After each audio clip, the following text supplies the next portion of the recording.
Mr. Buffett and Mr. Munger, I'm 27 years old and aspire to be a great money manager like you two one day.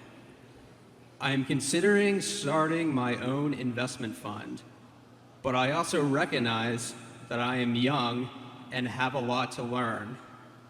My question to both of you is, how did you know you were ready to manage other people's money, and what general advice would you give to someone in my shoes? Thank you.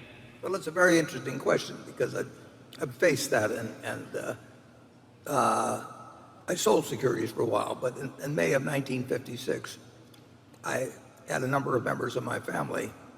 I'd come back from New York, and they wanted me to help them out with stocks as I had earlier before I'd taken a job in New York. And I said I did not want to get in the stock sales business, but I wanted to.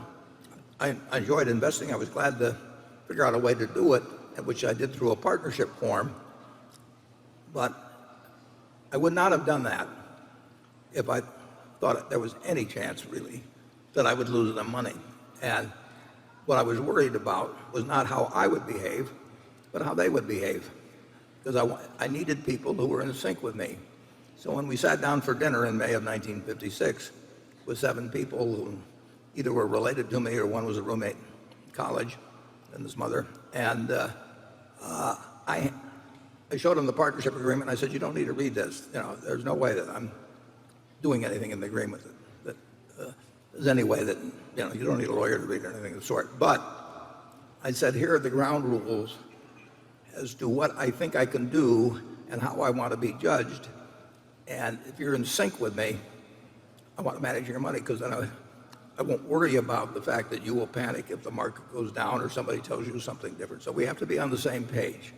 And if we're on the same page, then I'm not worried about managing your money. And if we aren't on the same page, I don't want to manage your money, because you may be disappointed when I think that things are even better to be investing and so on. So I don't think you want to manage other people's money until you have a vehicle and can reach the kind of people that will be in sync with you. I think you ought to have your own ground rules as to what your expectations are, when they should send you roses and when they should throw bricks at you, and you want to be on the same. And that's one reason we didn't have a single institution in the partnership, because institutions meant committees, and committees meant that.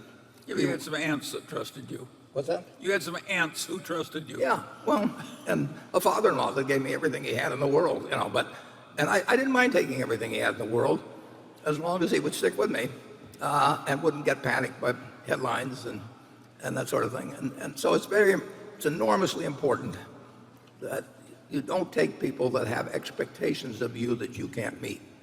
And that means you turn down a lot of people. It means you probably start very small and you get an audited record. And when you've got the confidence where if your own parents came to you and they were going to give you all their money and you were going to invest for them, you've got the kind of confidence that you'll say, I may not get the best record, but I'll be sure that you get a decent record over time. That's when you're ready to go on it. Let me tell you a story that I tell young lawyers who frequently come to me and say, how can I quit practicing law and become a billionaire instead? And so I say, well, it reminds me of a story they told about Mozart. A young man came to him and he said, I want to compose symphonies, and I want to talk to you about that. And Mozart said, how old are you? And the man said, 22.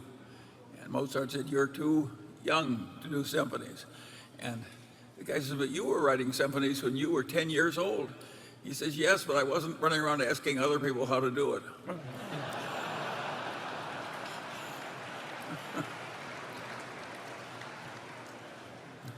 Carol, we wish you well. And